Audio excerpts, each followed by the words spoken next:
I stood frozen in the hallway, my hand still on the doorframe, as my son's words cut through me like shattered glass. "Just play nice until she dies, babe. Then that beach house is ours." He was laughing. Actually laughing. What he didn't know, what he couldn't have known, was that I'd signed the papers that very morning. The beach house he was counting on inheriting, I'd sold it 3 hours earlier. My name is Diane Mitchell. I'm 72 years old, and for most of my life, I believed that being a good mother meant sacrifice. It meant putting your children first, always. It meant swallowing your hurt and making excuses for their behavior, because that's what mothers do. That phone call changed everything. Let me take you back to where this all began, because understanding how I got to that doorway requires understanding the life I built, the love I gave, and the devastation of realizing it might have all been for nothing. My husband Richard and I bought that beach house in 1988. It wasn't much back then, a modest 2-bedroom cottage in Wilmington, North Carolina, with weathered blue shutters and a porch that creaked when you walked across it. But it had something that took my breath away, an unobstructed view of the Atlantic Ocean that made you feel like you could see all the way to tomorrow. Richard was a civil engineer, steady and practical. I taught 3rd grade for 37 years. We weren't wealthy, but we were careful with money. That beach house represented every vacation we didn't take, every restaurant meal we skipped, every sacrifice we made together. It was our dream, our retirement plan, our legacy. The year we bought it, interest rates were sky high. Our mortgage payment was more than we could comfortably afford, but Richard said some things were worth stretching for. We spent that first summer painting every room ourselves, stripping wallpaper until our fingers were raw, refinishing the floors on our hands and knees. Every improvement we made together. That house wasn't just property. It was a testament to our partnership. We had 2 children. Kelly, my daughter, moved to Seattle after college and built her own life out there. She became a pediatric nurse, married a kind man named Tom, and gave us 2 beautiful grandchildren. We weren't as close as I would have liked. The distance made things difficult, but we talked every few weeks, and she visited when she could. Kelly had always been independent, self-sufficient. Even as a child, she never asked for more than she needed. Then there was Michael, my son, my firstborn. Michael was 47 years old that autumn, and he'd never quite found his footing. He'd started a dozen businesses that folded within months, a food truck that never made it past the planning stage, a consulting company with no clients, an online store selling products he never actually sourced. He'd been through 3 marriages, each one ending with him explaining why it was the woman's fault. He had 2 children he barely saw, and child support payments he resented making. Richard used to worry about Michael constantly. "He's got to learn to stand on his own feet," he'd say. But then Michael would call with some crisis, and Richard would quietly transfer money into his account. We both enabled him. I see that now. We thought we were helping, but we were teaching him that he'd never have to face real consequences. But he was my son. And I kept hoping that maybe, just maybe, the next venture would be the one. The next relationship would be the one. That eventually he'd mature into the man I'd always believed he could become. Richard died 4 years ago. A heart attack. Sudden and cruel. One moment he was planting tomatoes in our garden, and the next he was gone. The grief nearly destroyed me. For months, I moved through life like a ghost, going through motions without purpose. Michael was attentive those first few weeks after Richard's death. He helped with the funeral arrangements, sorted through paperwork, even stayed with me for a few days. I remember thinking, through my fog of grief, that maybe tragedy had finally made him grow up, that maybe losing his father had shown him what truly mattered. I was wrong. About 6 months after Richard died, Michael started bringing up the beach house more frequently. At first, it seemed innocent enough. "Mom, are you sure you want to keep paying for 2 properties? That's a lot of maintenance. You know, Mom, at your age, you should be simplifying. That beach house is just going to become a burden." Have you thought about what you want to do with the house? For estate planning purposes? I was still deep in grief, barely keeping my head above water, and these questions felt exhausting. But Michael presented himself as concerned, helpful, looking out for my best interests. So I'd change the subject and he'd let it drop, until the next visit, then the next. The thing about manipulation is that it's rarely obvious when it's happening to you. It's not a sledgehammer, it's erosion. Gentle, persistent, wearing you down so gradually that you don't notice you're losing ground until you're standing in a hole. Around this time, Michael started dating Vanessa. She was 15 years younger than him, a real estate agent with an Instagram account full of designer handbags and luxury vacations. They'd been together maybe 4 months when he started bringing her around. Vanessa had a way of walking through my home like she was appraising it. Her eyes would linger on my mother's china cabinet, Richard's coin collection, the paintings we'd collected over the years. She'd make comments that seemed complimentary but left me feeling unsettled. "This is such a charming house, Diane. These hardwood floors must be original. They'd be worth a fortune restored." "Is this silverware sterling? You don't see quality like this anymore." And always, questions about the beach house. Michael showed me pictures. It must have appreciated so much in value. That area has really blown up. Do you rent it out? You could make a killing on summer rentals. Have you had it appraised recently? I could connect you with someone who specializes in coastal properties. I started to feel like prey. The visits increased. Michael and Vanessa would show up unannounced on Saturday mornings. They'd stay for Sunday dinners that stretched into the evening, with Vanessa casually scrolling through real estate listings on her phone. "Look at this, Michael. This condo sold for $800,000. It's 3 blocks from your mom's beach house, but half the size. Can you imagine?" Michael would lean over, whistle appreciatively, then glance at me with meaning. The suggestions became less subtle. "Mom, you should really consider selling while the market's hot. You could live very comfortably on the proceeds." "You're not getting any younger. What if you fall on those porch steps? What if you have an emergency out there and you're all alone? Kelly's across the country. If something happened to you, that house would just sit empty. You should liquidate now while you can enjoy the money." I tried to explain that the beach house wasn't just an asset. It was where Richard proposed, where we celebrated our 20th anniversary, where Kelly learned to swim and Michael built sandcastles that he'd defend against the incoming tide. It was where Richard and I had planned to grow old together, watching the sunrise over the ocean every morning. But they couldn't hear me. Or wouldn't. The worst part was how Michael started positioning himself as the responsible one, the only child who really cared about my well-being. He'd make pointed comments about Kelly. "Seattle might as well be another planet. When's the last time Kelly came to visit? 3 years? But I'm here, Mom. I'm the one checking on you." It was manipulation, pure and simple. But the insidious thing about manipulation is that it works slowly, like rust. It makes you doubt yourself. It makes you feel guilty for your own boundaries. Last October, I decided to spend a week at the beach house. I needed space to breathe, to think, to remember who I was before grief and pressure turned me into someone I didn't recognize.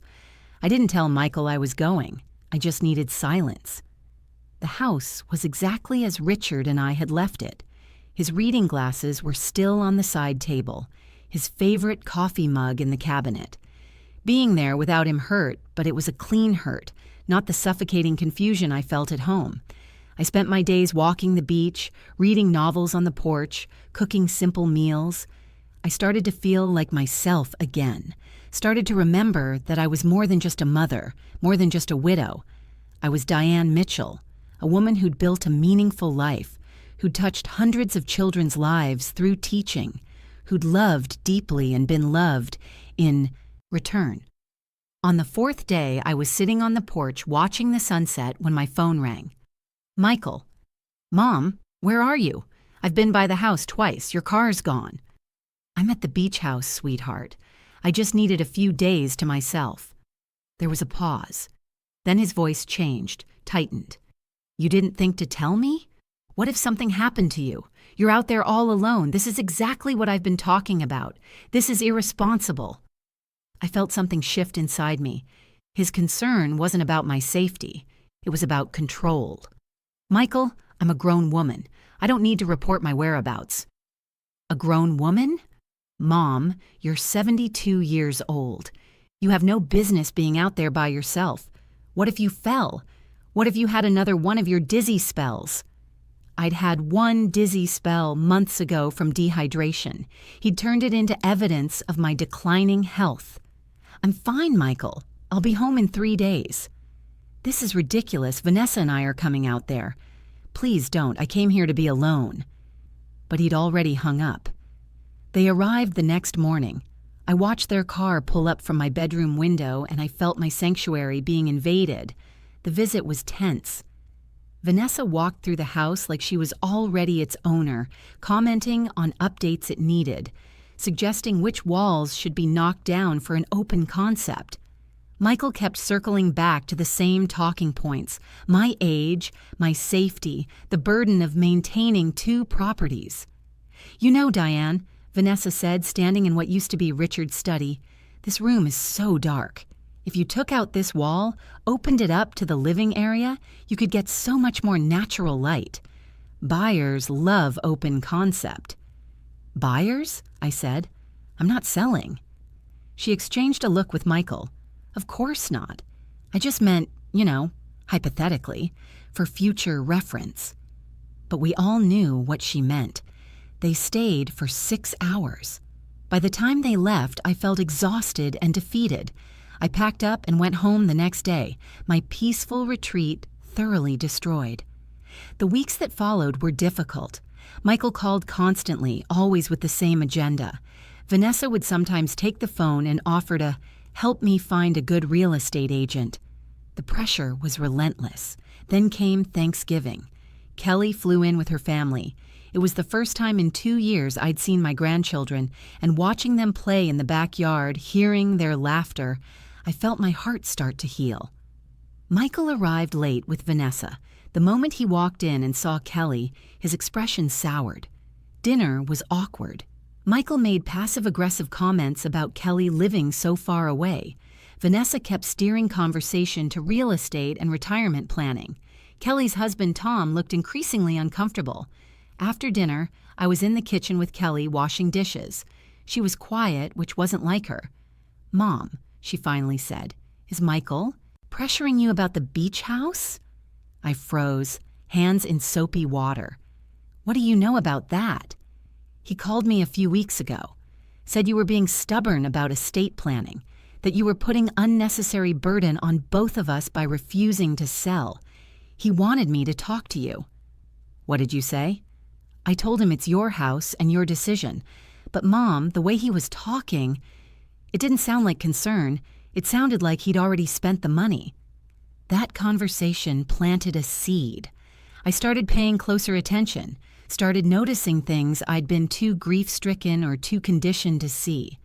I noticed how Michael never asked about my life, my feelings, my interests. Every conversation was transactional. Every visit had an agenda. I noticed how Vanessa photographed my possessions when she thought I wasn't looking. I noticed how Michael spoke to me, not with love or respect, but with barely concealed impatience, like I was an obstacle between him and something he deserved. In December, I had lunch with my friend Patricia. We'd taught together for 20 years, and she'd always been able to see through nonsense. I told her everything. She listened, her face growing increasingly grim. Diane, she said when I finished, you know what this is, don't you? Concern? I offered weakly. Financial elder abuse. She said it plainly. He's trying to isolate you from Kelly, make you doubt your own judgment, and pressure you into giving up an asset he feels entitled to. This is textbook. The words hit me like cold water. Financial elder abuse, not a concerned son, an abuser. I know this is hard to hear, Patricia continued, but I've seen this before. My cousin went through something similar with her son. It started with little suggestions, escalated to pressure, and ended with him having power of attorney and draining her accounts. She lost everything before her daughter could intervene. I felt sick. It can't be that bad. He's my son. And you're his mother, not his bank. Diane, listen to me. People who truly love you don't make you feel guilty for protecting yourself. They don't count your assets while you're still alive. They don't bring their girlfriends to appraise your home.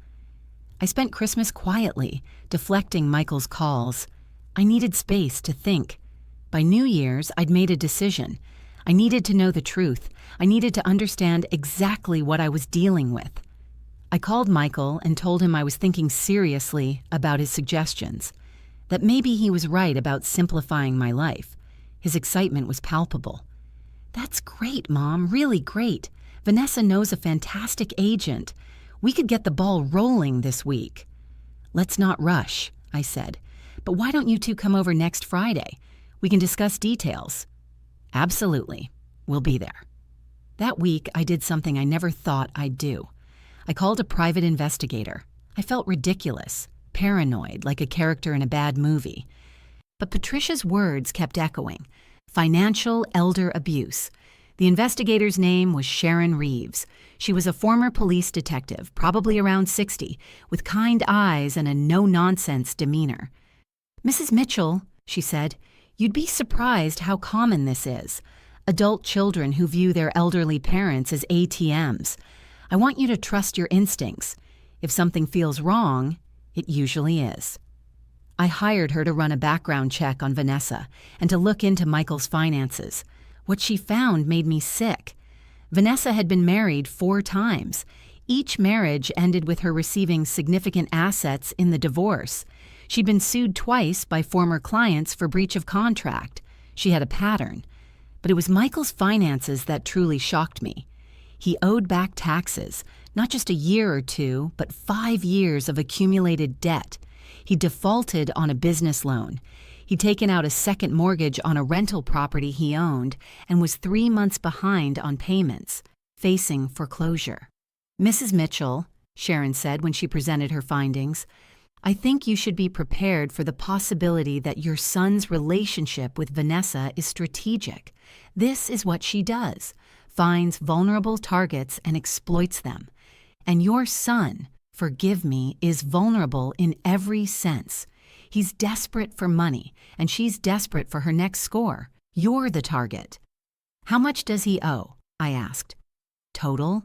Close to $300,000 when you add up everything. Taxes, loans, child support arrears, credit cards. He's in serious financial trouble." The beach house was worth approximately $900,000. Even split with Kelly, his half would solve most of his problems. No wonder he was so persistent. Friday came. I was nervous but resolute. Michael and Vanessa arrived promptly at 6. We sat in my living room. Richard's presence felt in every photograph on the walls. Vanessa had brought folders, printouts, property comps. She'd come prepared to close a deal.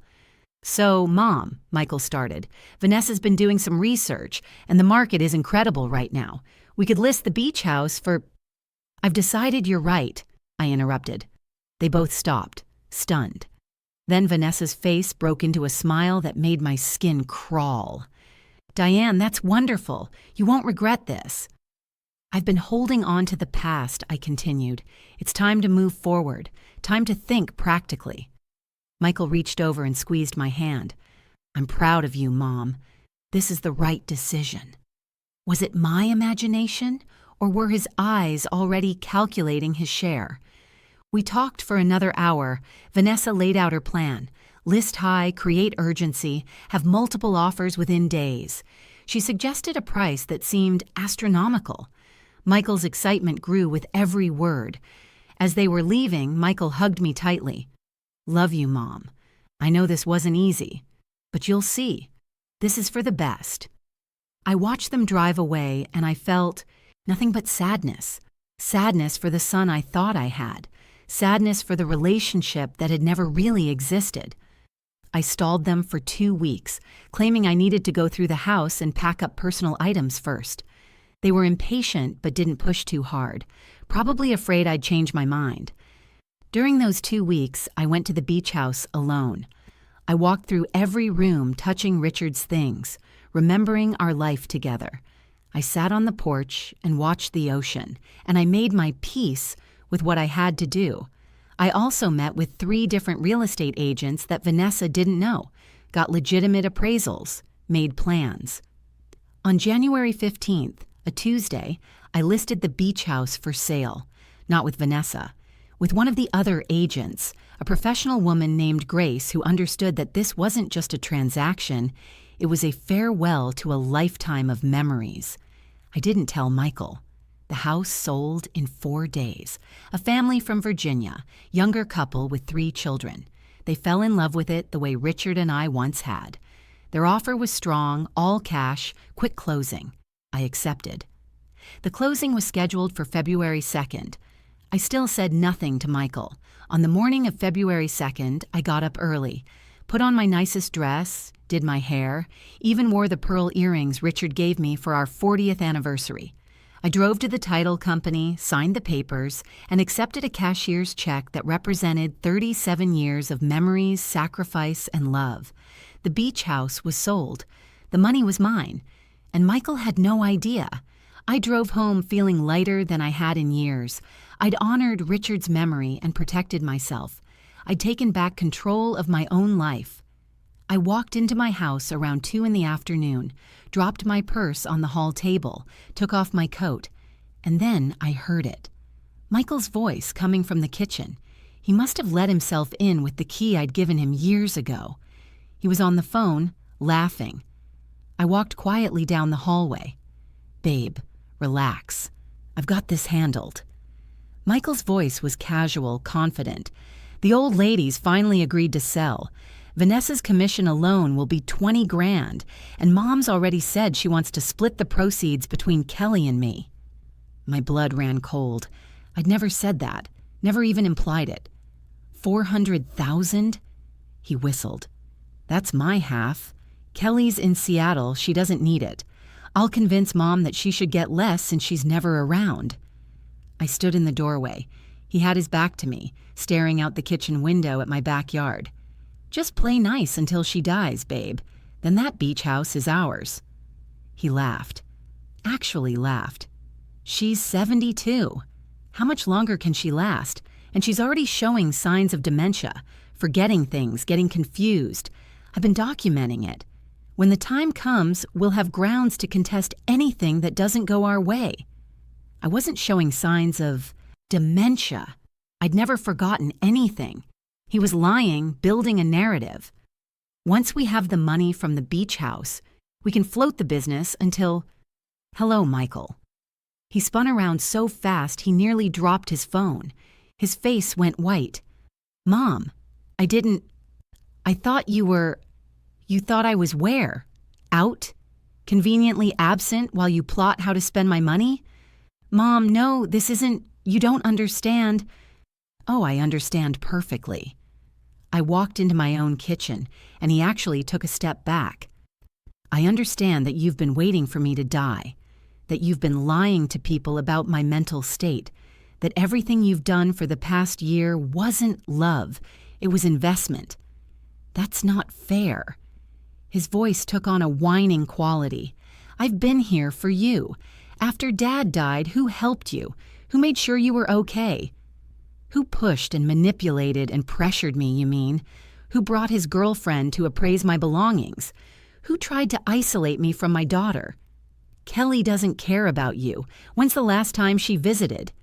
She was here for Thanksgiving. You were too busy resenting her to notice. And she didn't visit more because every time she did, you made it miserable."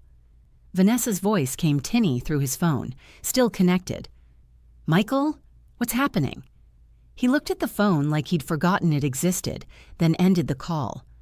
"Mom, please, let me explain." "Explain what? Explain that the beach house you were so excited about is already sold?" His face went blank. "What?" "I sold it. This morning. Signed the papers 3 hours ago. That beach house you and Vanessa were counting on? That money you'd already spent? It's gone. Well, not gone, it's mine. In my account. where it belongs." He stumbled to a chair and sat down heavily. "You sold it, without telling me." "Why would I tell you? It was my house, mine and your father's. You had no claim to it. I'm your son. And I'm your mother.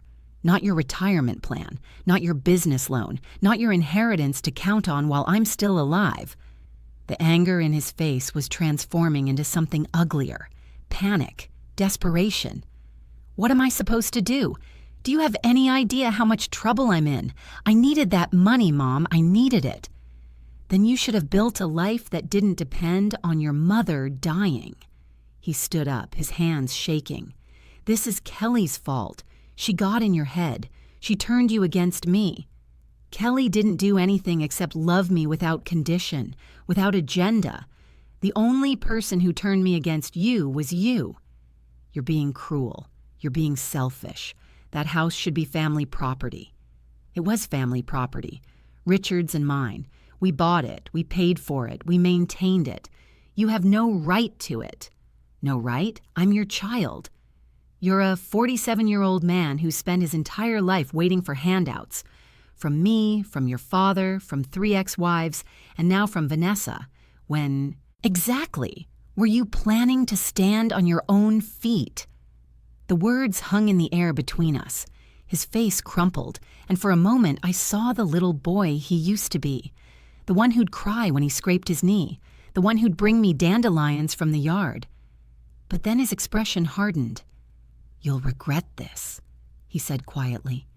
"You're going to die alone, and you'll regret pushing away the only person who cared. If you cared, Michael, you wouldn't have been waiting for me to die." Michael left without another word. He slammed the door hard enough to rattle the windows. I stood in my kitchen, my heart pounding, and waited for the regret to come. The guilt, the second-guessing. It never did. Instead, I felt free.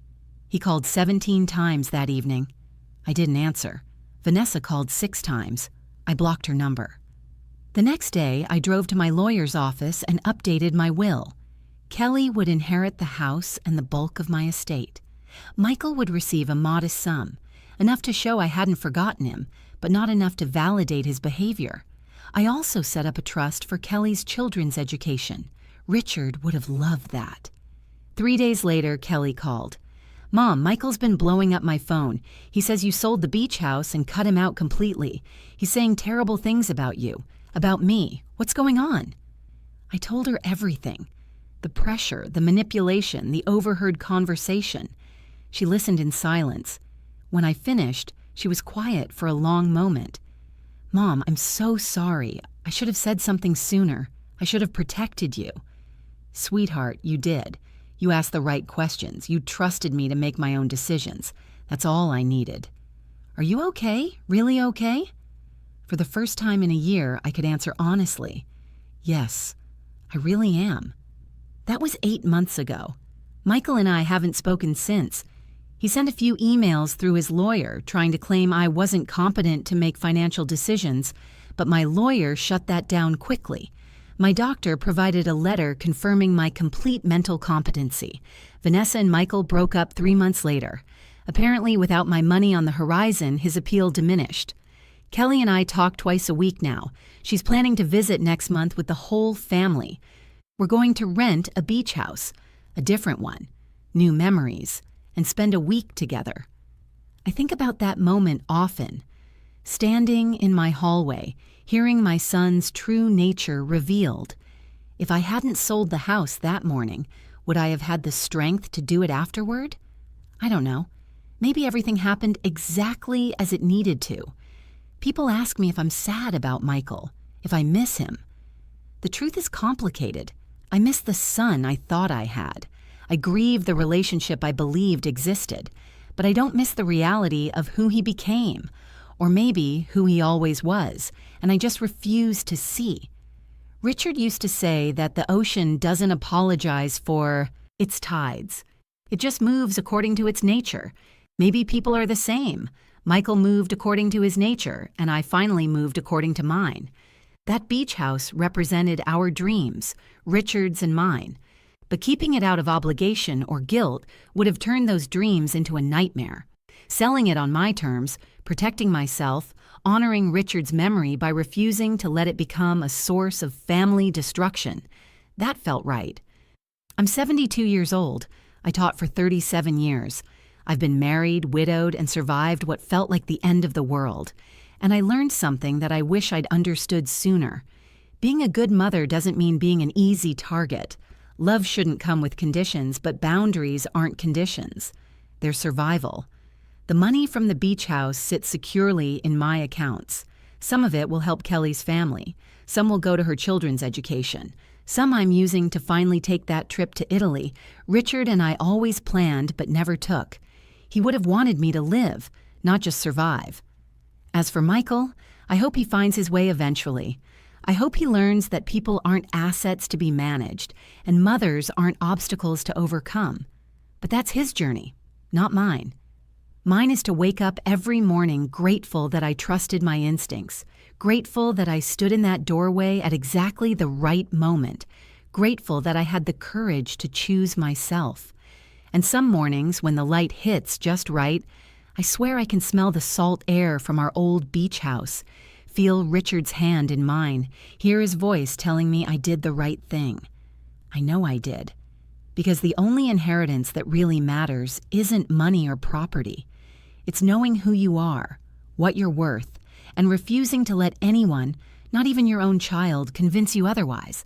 I'm Diane Mitchell. I'm 72 years old. I'm a widow, a mother, a grandmother, a retired teacher, and I'm nobody's fool anymore.